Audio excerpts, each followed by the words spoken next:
Hello, my name is Nicole Coon and this is my poster.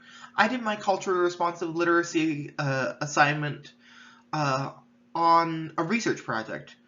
In physics and science in general, but especially in physics, there is this misconception that physics is a whole bunch of white men. At the K-State Department of Physics, I think there are 3 or 4 faculty members who are not white. Only 2 of the 20 some odd faculty members are women. So it is not the most culturally diverse department. And most physics departments across the US are somewhat similar to that. And I wanted to address that. So the way I went about that was designing a lesson that encouraged students to learn about other physicists. So that's what the motivation is. It's really, I want to teach students that lessons on who did science are not all concrete, and that we aren't just talking about old white men when we talk about who does science. It's people of all races, all genders, all ethnicities. I've got a few diverse scientists I wanted to point out. The first one, Luis Walter Alvarez. He is a Latino scientist who passed away a few years ago.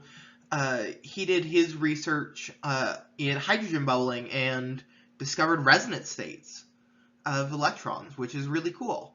Marie Curie, she is known for, discovered radiation. She's one of the few women who has their unit named after her, a Curie. Ibn al-Haytham, he was a Arab scholar who discovered the camera obscura and was one of the first opticians in the world. And then finally, I brought up an Asian American science communicator, Katu. So let's talk about the lesson plan that I did. So I developed a assignment that was based around developing a culturally exploratory research project. So each student was assigned into a group of 2 or 3, and they had to pick a scientist who doesn't look like them.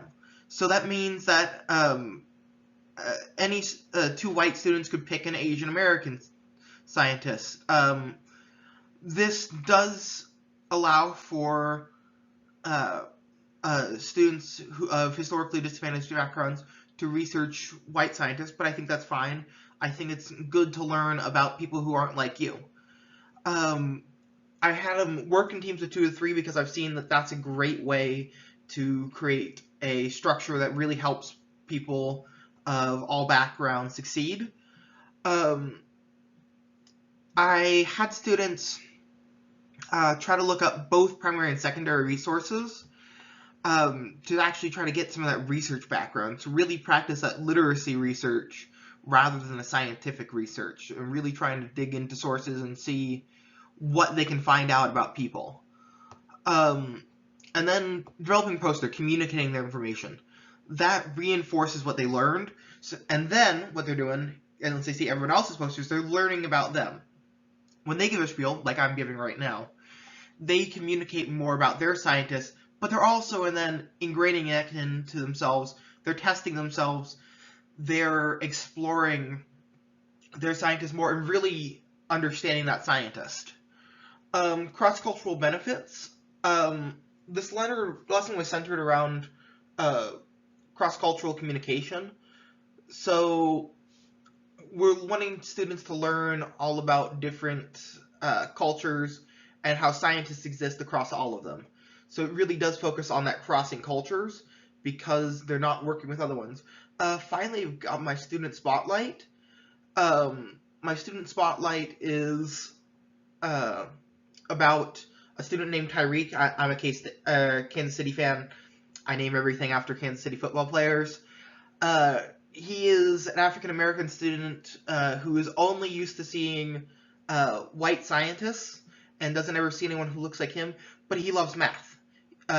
And I want to ask, how can we use a student's love of math to teach them classes outside of science? And how can we help expose students who are not white to more scientists who might look like them?